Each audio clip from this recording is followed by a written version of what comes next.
Alright, I'm going to show you how to access the church's website, Family Search, and just get comfortable with being on that site, how to get there, and how to navigate once you're there.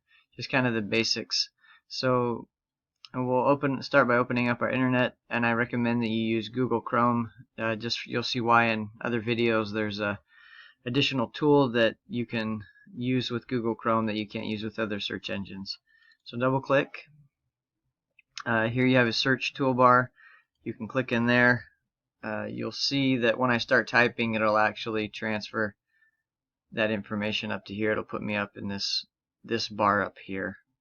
So type in family search. You can see after just a few letters it brings that up. I've been there before, so it says familysearch.org. I click on that and that takes me to the website. So I'm here, and the first thing that you need to do is make sure you have an account. If you already have an account, just go ahead and sign in.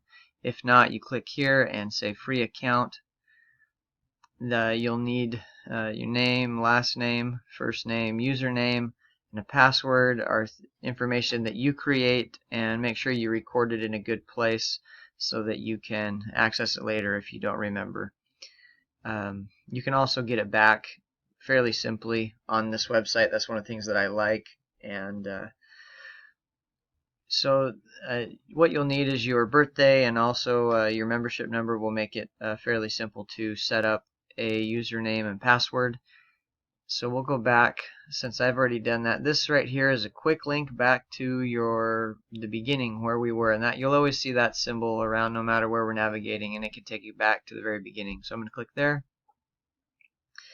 Here we are back at the beginning. So if you have a LDS.org account, that means you automatically have a Family Search account. So your login for LDS.org and all church information will be the same. So I'm going to go ahead and say sign in. My username and my password, which are the exact same if I'm on this website or if I'm on LDS.org accessing church information. So that's really nice that you don't have to have multiple usernames and passwords. So go ahead and click sign in.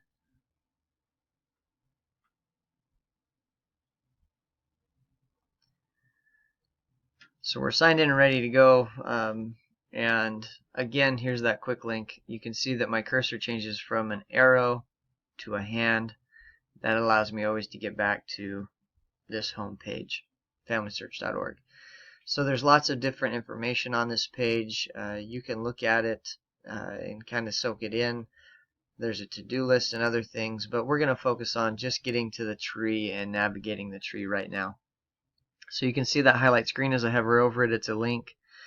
If I move down, those turn gray so that I can select one of them.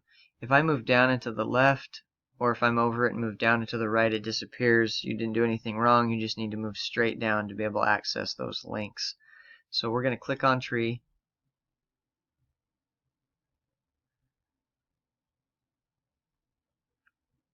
Again, you can see that I'm logged in here, and so that's why my information displays here in the middle.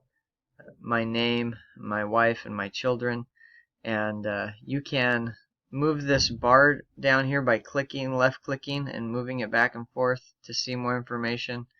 You can also move up and down on this bar over here on the right. You can also click and hold the left mouse button to move it around. Let's open up a few more branches of my tree.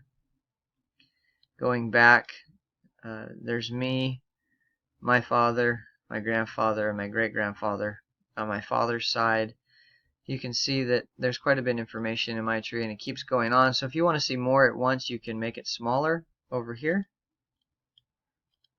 You can also make it bigger if you want to see better, or you can shrink it back down. It can only shrink so far, but so that's how that works. Again, you can click and drag, move up and down. Sometimes if it's not working, the bar always helps to move back and forth easily. So here I am at the middle of the tree, and I'll just show you a few different views. So here we have the portrait view, so it's going to show the same information in a different way. So now I'm in the middle and my descendants or my children are down below and my ancestors are up above. If we go back to the default view, I'm in the middle, my descendants are to the left, my ancestors are to the right. So there's also a fan chart which shows 4 generations in a very quick, easy way to see. So it's really nice.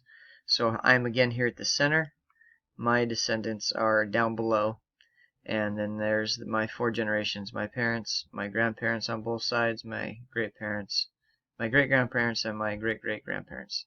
So the last view is called descendancy view, so it will show up to 4 generations of descendants.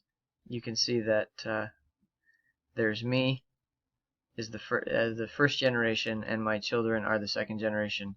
None of my children have children, so there is no third generation, but that's also a neat way to kind of view family relationships.